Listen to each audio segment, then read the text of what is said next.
안녕하세요. 저는 은혜화평화교회 송진명 목사입니다. 오늘은 성령을 내게서 거두지 마소서라는 제목으로 여러분에게 말씀을 전할까 합니다. 성경 본문은 시편 51편 10절에서 19절입니다. 오늘 예배 보는 자리에 정치적으로 유명하고 돈이 많은 사람이 나와 있는데 그분이 여자분과 간통하고 살인죄를 범한 전과범이라면은 여러분은 그분을 어떻게 생각하시겠습니까? 아마 대부분의 사람들이 그를 욕하고 멸시하지 않겠습니까?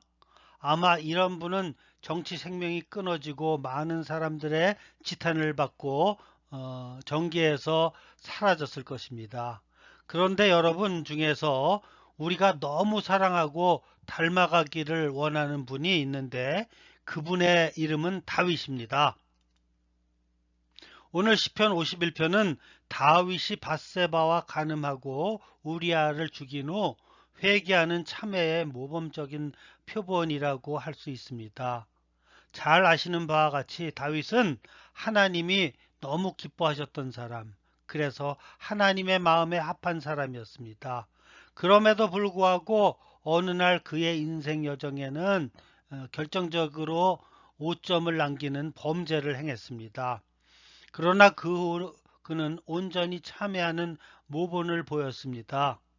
그러면 온전한 참회란 어떻게 하는 것일까요? 즉, 죄를 지면 어떻게 우리가 해야 됩니까? 첫 번째로 우리는 죄 지은 것을 인정해야 합니다. 죄를 인정하는 것이 참회의 시작입니다. 사람들은 죄를 지으면 일반적으로 죄로부터 도피하거나 은폐하려고 합니다. 사실 죄를 인정하는 데에는 용기가 필요합니다. 용기 있는 사람이라야 자기 죄를 솔직하게 인정합니다. 다윗도 처음에는 자기 죄를 은폐하려고 시도했습니다. 우리 아이 아내 밧세바와 간음한 이후에 다윗 왕은 그녀가 임신했다는 소식을 들었습니다. 다윗은 자기의 죄를 은폐하기 위해 아주 약삭빠른 꾀를 냅니다. 다윗은 싸움터에서 있는 밧세바의 남편 우리아를 잠시 불러 집으로 가라고 합니다. 우리아가 집에 가서 아내하고 관계하여 밧세바가 임신한 것으로 만들기 위해서입니다. 그런데 우리아는 전쟁 중이기 때문에 집에 갈 수 없다고 고집합니다. 그래서 다윗의 음모는 계획대로 되지 않습니다. 그래서 다윗은 다시 우리아를 전쟁에 보내면서 요압 장군에게 서신을 보내어 아주 위험한 전쟁의 최전선으로 보냅니다. 그 결과 다윗의 계획대로 우리아는 죽습니다. 완전 범죄가 성공하는 순간이었습니다. 오래간만에 다윗 왕은 다리를 쭉 펴고 편안한 잠을 청했을 것입니다. 그런데 얼마 되지 않아 선지자 나단이 찾아옵니다. 그리고 다윗에게 이렇게 이야기합니다. 한 성에 한 부자가 많은 양과 소를 가지고 있었습니다. 그리고 같은 성에 아주 가난한 농부 한 사람이 암양 새끼 한 마리를 아주 애지중지하게 키우고 있었습니다. 그런데 어느 날 이 부잣집에 손님이 찾아왔습니다.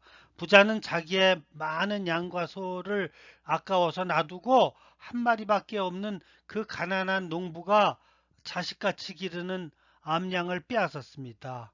그리고 그 양으로 자기 손님을 대접했습니다. 이 이야기를 들은 다윗은 너무나 화가 나서 말했습니다. 그런 인간이 어디 있느냐? 그 사람은 죽어야 한다. 그랬더니 나단은 다윗 왕을 쳐다보면서 왕이시여, 그 사람이 바로 당신입니다. 이때 다윗은 왕이라는 신분과 체면에도 불구하고 이렇게 말합니다. 맞습니다. 내가 여호와께 죄를 범하였나이다. 참으로 왕의 신분으로 하기 어려운 고백입니다. 우리도 다윗과 같이 죄를 지었다면 하나님이여 내가 범죄하였나이다. 나는 죄를 범했습니다. 이렇게 자백해야 합니다. 이것이 참회의 시작입니다. 두 번째, 그리고 죄의 용서를 구해야 합니다. 다윗은 제사함을 받지 않고는 앞을 향하여 나아갈 수 없다는 사실을 알았습니다. 그는 새로운 출발을 열망하고 있었습니다. 그러나 제사함 없이 용서 없이 새로운 존재가 될 수 없고 새로운 내일을 향하여 걸어가는 새 출발이 불가능하다는 것을 알았습니다. 그래서 그는 오늘 본문 1절에서 10절까지 회개의 기도를 계속했습니다. 이렇게 우리도 죄를 지었을 때 주님께 진심으로 죄의 용서를 구하는 기도를 해야 합니다. 그러면 주님께서는 용서함을 받은 사람들 안에 비로소 새로운 마음을 주십니다. 그때 비로소 우리는 새로운 존재가 되어 새로운 내일을 향해 걸어갈 수 있습니다. 여러분께서 죄를 회개하지 않고 계속 버티면 주님께서는 우리를 주의 존전에서 쫓으시고 주의 성령을 거두어 가십니다. 오늘 본문 11절을 보면 나를 주 앞에서 쫓아내지 마시고 주의 성령을 내게서 거두지 마소서. 사실 이것만큼 겁나는 것이 없습니다. 이렇게 주의 성령을 거두어 가시면 성도들은 이 땅에서 찬양이 메마르고 어두운 길을 걸어가야 하며 주님께서 주시는 구원의 간격을 누릴 수가 없습니다. 이 구원의 간격이 있어야 주님께 기쁘게 예배를 드릴 수 있고 이웃들을 위하여 기쁜 마음으로 주님 사명 감당할 수 있기 때문입니다. 이것을 성령 소멸제라고 합니다. 성령이 내 마음에 소멸되면 우리는 이 땅을 살아가는 것이 이스라엘 백성이 광야를 40년 동안 배회하다 죽은 것이나 다름이 없습니다. 그러므로 여러분은 늘 죄에 민감하시고 죄를 지었을 때마다 회개하여 성령님을 마음에 모시기에 살아가기를 축원합니다.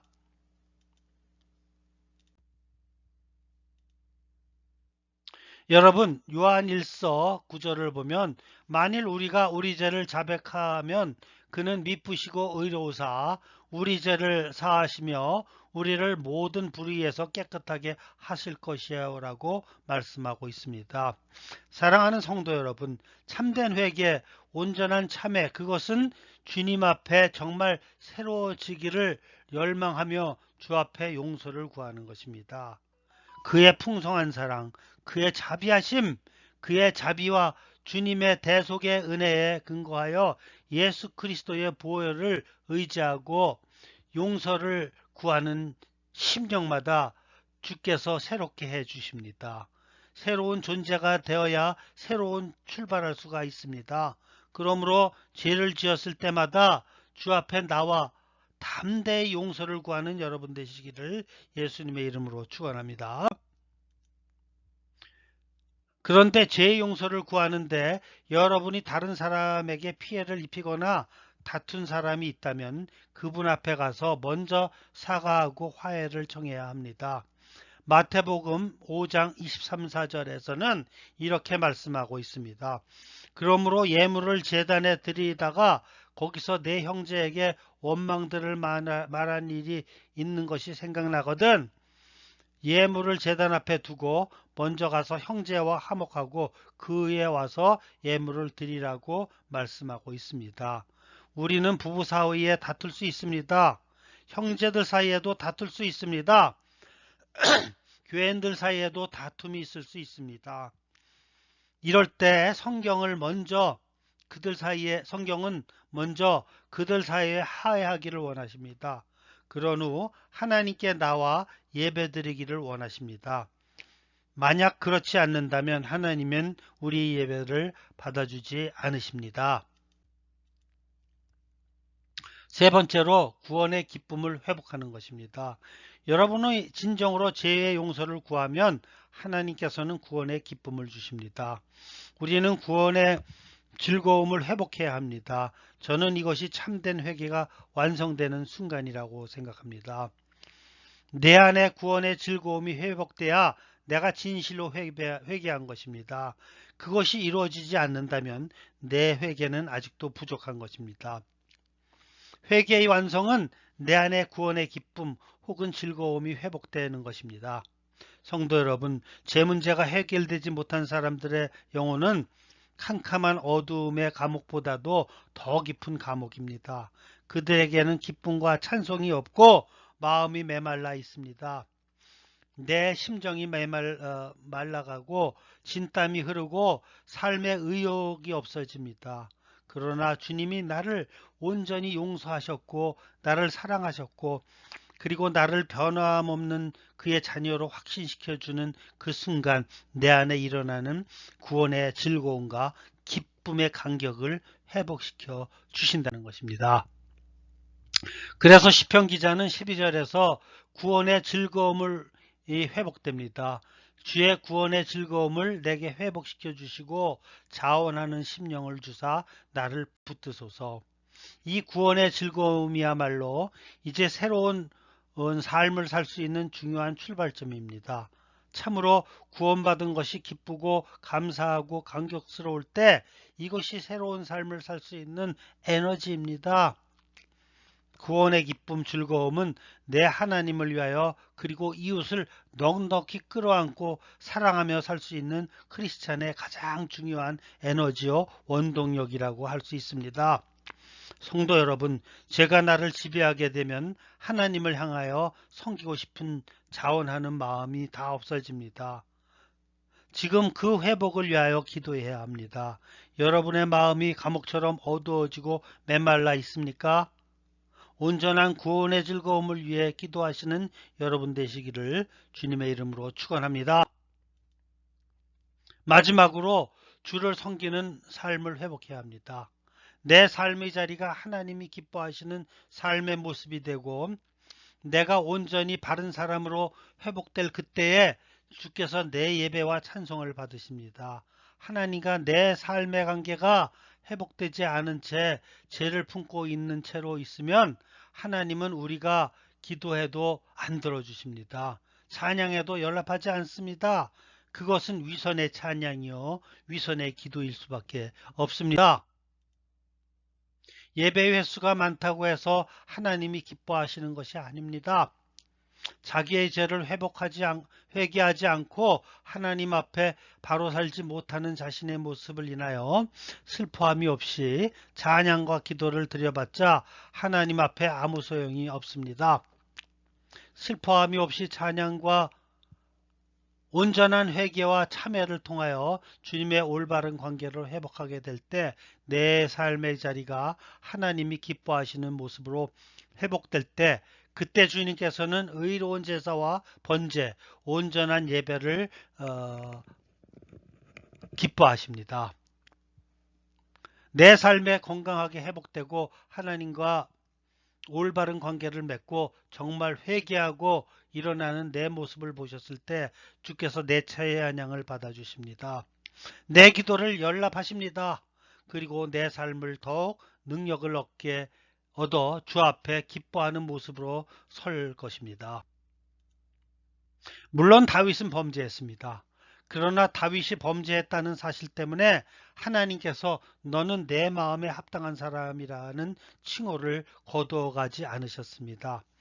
그것은 참으로 회개했기 때문입니다. 큰 범죄를 범한 사람만 회개할 필요가 있는 것이 아닙니다. 며칠 집안 청소를 하지 않으면 우리 집안에 먼지가 쌓여가듯 내가 나를 돌아보는 삶을 게을리할 때, 즉 주님께서 기도하지 않거나 교제가 없을 때 내 마음에도 먼지가 쌓여갑니다. 그래서 답답하고 찬송을 잃어버리고 기쁨이 없어지는 것입니다. 그렇습니다. 회개는 내 영혼을 빛내고 순수한 하나님의 백성으로 주 앞에 세우게 합니다.